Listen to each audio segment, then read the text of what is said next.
Salut à tous, aujourd'hui on va parler de ce qui se passe vraiment au salon. Mais attention, pas de technique de coupe ou des dernières tendances couleurs, non, on va parler de la loi. Et oui, parce que chaque coup de ciseau, chaque service engage en fait votre responsabilité. Allez, on décortique ensemble vos obligations professionnelles. Voilà le programme. D'abord, on va voir pourquoi une simple prestation, c'est en réalité un contrat. Ensuite, on va découvrir qu'il y a deux sortes d'obligations très différentes. On les comparera, on verra ce que ça donne concrètement dans le métier de la coiffure, et on finira sur la question qui fâche. En cas de problème, c'est la faute à qui? C'est parti?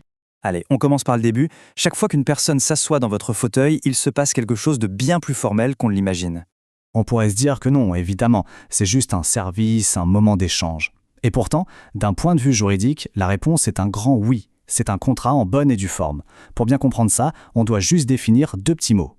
Le premier mot, c'est le droit. En gros, c'est l'ensemble des règles du jeu de la société.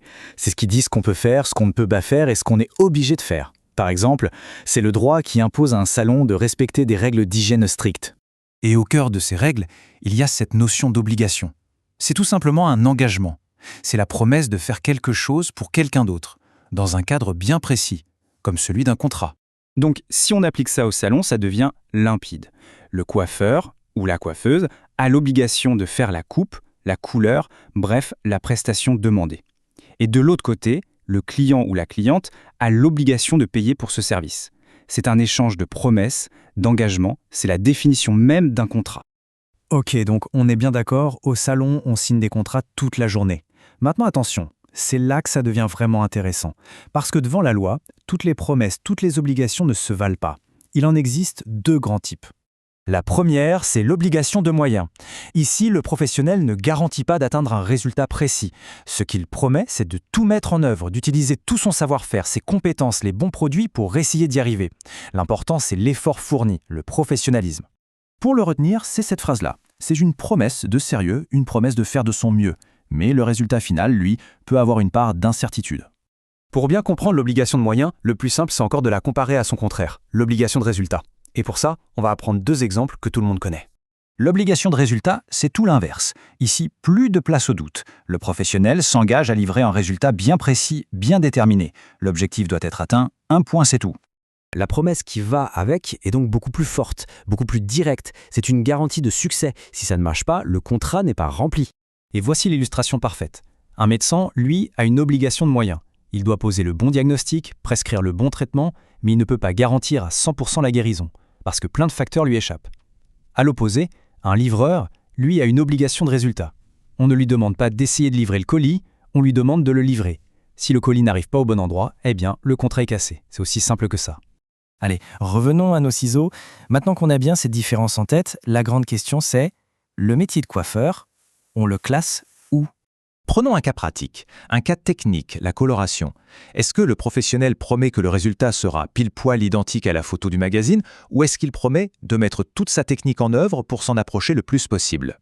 Eh bien la réponse, dans la grande majorité des cas, c'est que c'est une obligation de moyens. Et pourquoi? Tout simplement parce que le cheveu, c'est une matière vivante. Le résultat final dépend de sa nature, de son histoire, de ce qu'il a subi avant.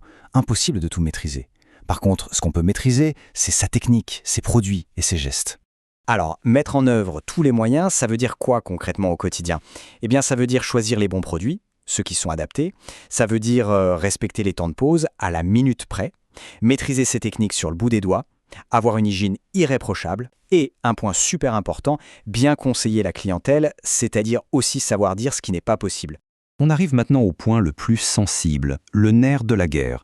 Parce que savoir si on est sur une obligation de moyens ou de résultats, ça change absolument tout quand un client est mécontent et qu'on commence à parler de responsabilité. Regardez bien, la différence est énorme et elle se joue sur la question de la preuve. Pour l'obligation de résultat, c'est facile. Le résultat n'est pas là, la responsabilité est engagée. Point. Mais pour une obligation de moyens, comme en coiffure, c'est beaucoup plus subtil. Il ne suffit pas que le client soit déçu. Et voilà le point crucial à retenir. Pour que la responsabilité du coiffeur soit engagée, il faut que le client prouve qu'il y a eu une faute. Il doit démontrer que le professionnel n'a pas mis les bons moyens en œuvre. Un mauvais diagnostic du cheveu, un produit inadapté, un temps de pause trop long. Mais si le travail a été fait dans les règles de l'art, même si la couleur n'est pas exactement le reflet espéré, il n'y a pas de faute. Et on termine sur ce cas d'école. Une cliente ou un client arrive avec une photo d'une star et dit « je veux ça ». À ce moment précis, quelle est votre obligation? Est-ce que le simple fait d'accepter transforme votre mission en obligation de résultat? C'est une excellente question pour réfléchir à l'importance du dialogue, du diagnostic et de la manière dont on gère les attentes. La réponse, eh bien, elle se trouve dans tout ce qu'on vient de voir. À méditer.